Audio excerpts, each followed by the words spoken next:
बेटा नेक्स्ट देखते हैं issue of debenture at premium. ठीक है, अभी तक हमने स्टडी किया इश्यू ऑफ डिबेंचर को हमने एट पार पे इशू किया था। अब हम डिबेंचर को इशू करेंगे किस पर, एट प्रीमियम पर। ओके, देखते हैं इसमें।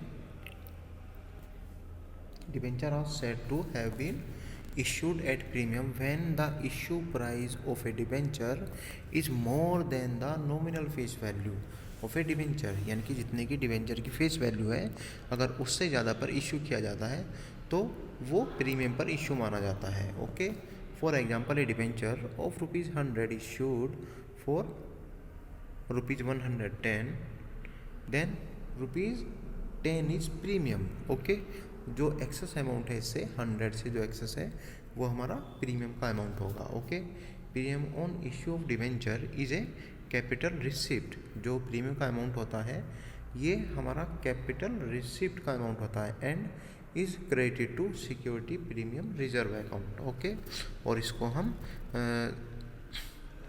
क्रेडिट करते हैं सिक्योरिटी प्रीमियम रिजर्व अकाउंट में। Okay, if the question does not specify when the premium is called to be paid, it is assumed to have been called along with the allotment money।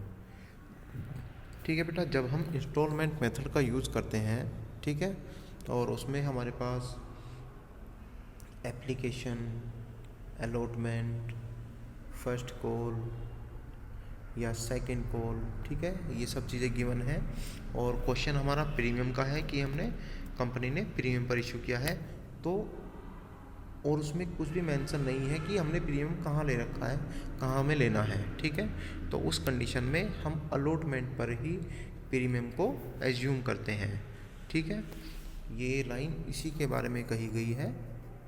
ठीक है, ये वाली, if the question does not specify, अगर question में कुछ specify नहीं है, when the premium is called to be paid, कि जो प्रीमियम है वो कब और कहाँ पेड करना है, it is assumed to have been called along with the allotment money. तो ये अलॉटमेंट मनी के साथ में हमें क्या करना है, लेना है, पेड करना है, यही मानते हैं इसमें। ठीक है, अब जो यूटिलाइजेशन ऑफ सिक्योरिटी प्रीमियम है इसका हम यूटिलाइज कहाँ कर सकते हैं, सिक्योरिटी प्रीमियम का utilization of security premium reserve का हम कहाँ कहाँ उपयोग कर सकते हैं, यूज़ कर सकते हैं। The amount of security premium reserve account is utilize for the purpose specified in section 52 subsection 2 of the Companies Act 2013.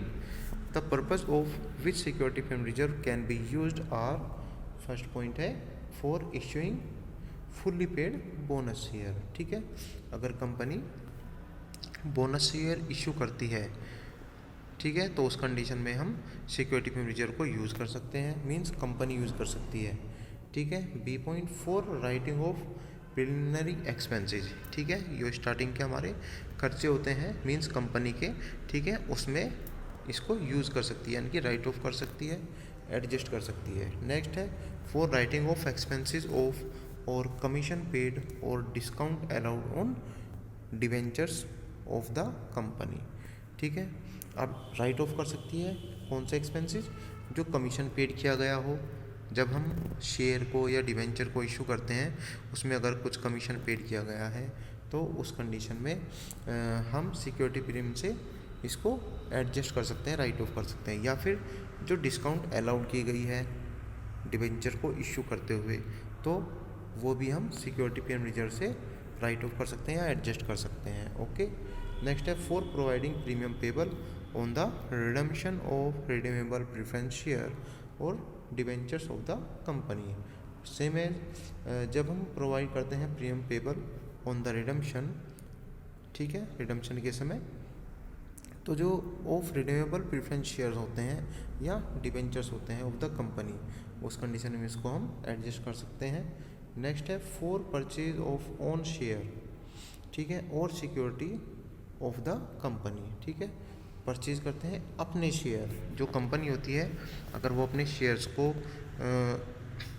खुद ही परचेज कर लेती है, ठीक है, जो उसने शेयर इश्यू किए थे और वो खुद ही उसको बोलते हैं हम बाई बैक ऑफ शेयर्स। ठीक है, यानी कि कंपनी खुद ही अपने शेयर्स को परचेज कर लेते तो उसको बोलते हैं बाई बैक ऑफ शेयर्स। ठीक है बेटा, तो परचेज कर लेगी अपने शेयर्स को और सिक्योरिटीज ऑफ द कंपनी। तो उस कंडीशन में भी सिक्योरिटी प्रीमियम रिजर्व को क्या करते हैं, एडजस्ट करते हैं।